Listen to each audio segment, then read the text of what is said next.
नमस्कार, समाचार न्यूज 24 में आपका हार्दिक स्वागत है। मैं हूं अंजलि शर्मा। आइए नजर डालते हैं आज की खास खबर पर। जय जय श्री राम। ताली बजा करके माननीय योगी जी का स्वागत करेंगे। सभी से आग्रह है।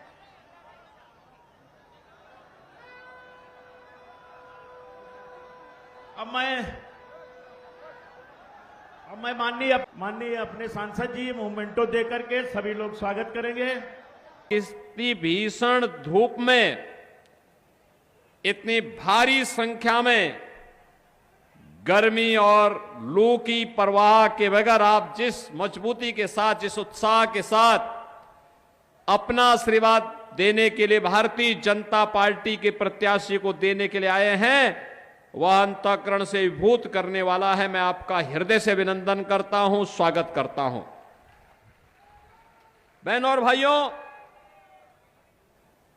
हरदोई हम सब के लिए एक मानक है और इस बात का मानक है कि सृष्टि के प्रारंभ से ही इस सृष्टि में दो प्रकार के मानव रहते आए हैं। एक वे जीव हैं जो श्री हरि विष्णु के विरोधी हैं, ईश्वरीय सत्ता का विरोध करते हैं, और दूसरा वे मानव हैं जो श्री हरि ईश्वरीय सत्ता के स्नेही हैं।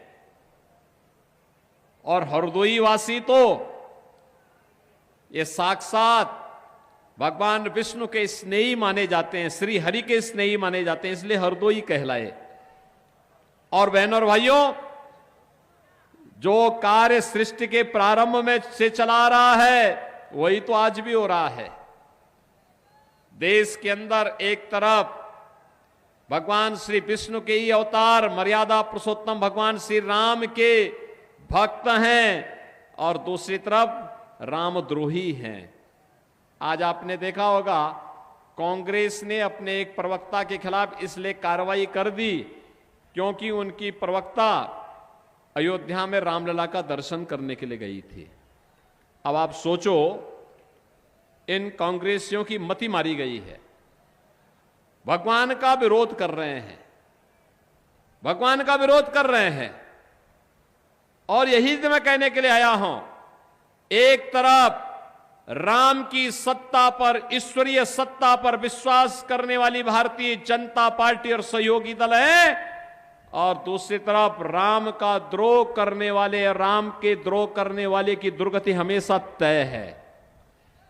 और बहनों और भाइयों, लोकसभा का चुनाव 2024 इस बात का साक्षी एक बार फिर से बनने जा रहा है।